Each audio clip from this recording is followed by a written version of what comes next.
ഗേ ആയി ജീവിക്കുന്ന ആളുകൾക്കൊക്കെയും അവരുടെ മോഷൻ പിടിച്ചു നിർത്താൻ കഴിയാത്ത വിധം അവരുടെ വിസർജന ഭാഗം തകർന്ന് തരിപ്പണായിട്ടുണ്ട്. അതൊരു പ്രത്യേകമായ നിർമ്മിതിയാണ്.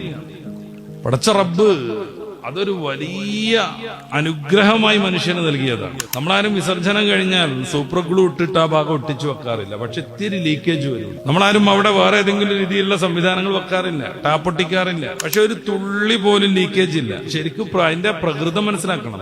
മുകളിൽ ടാങ്കിൽ നിറച്ച് മാലിന്യമാണ്. നമ്മുടെ വീട്ടിൽ നിന്നുള്ള ഏതെങ്കിലും സിങ്കിൽ നിന്ന് പോകുന്ന പൈപ്പിൽ ഒരു ചെറിയ ശുശരം വന്നാൽ അവിടെ ഒന്നിച്ച് മാലിന്യം വരും. അവിടെ അങ്ങനെ നൊരഞ്ഞു പൊതഞ്ഞു നിൽക്കും. അടിയിലൂടെ മാലിന്യം പോകുമ്പോഴും മുകളിൽ നൊരയ്ക്കും.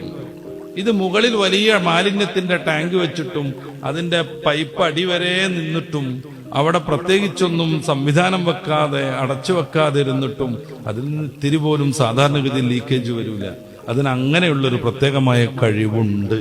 അത് തകരുന്നു, അതിന്റെ നൈസർഗികത ഇല്ലാതെയാകുന്നു. അതോടുകൂടെ ഒന്നിച്ച് ഈ മോഷൻ പുറത്തേക്ക് നിയന്ത്രണമില്ലാതെ വന്നുകൊണ്ടിരിക്കും. അതുകൊണ്ട് സാൻ ഫ്രാൻസിസ്കോയിലെ ഗേകൾ അല്ലെങ്കിൽ ലോകത്തെവിടെയുമുള്ള ഗേകൾ ഡയപ്പർ ധരിച്ചാണ് പുറത്തിറങ്ങുന്നത്. അതിൽ മാലിന്യം കൂടുന്ന സമയത്ത് അവരത് ഉപേക്ഷിക്കും. ഓഫീസുകളിലും പരിസരങ്ങളിലും ഇത് സംസ്കരിക്കാനാണ് പ്രാദേശിക ഭരണകൂടം ഏറ്റവും കൂടുതൽ പണം ചെലവഴിക്കുന്നതെന്ന്. ഇതാണ് പ്രകൃതിപരം. ഇതാണോ പ്രകൃതിയോട് യോജിച്ചത്? അതിന്റെ പുറമെ ആ ഭാഗത്തുണ്ടാകുന്ന ക്യാൻസർ, ഗുദാർബുദം ഇവരുടെ മുന്നിൽ വലിയൊരു ഭീഷണിയാണ്. എങ്ങനെയാണ് ഇത് പ്രകൃതിപരമാകുന്നത്?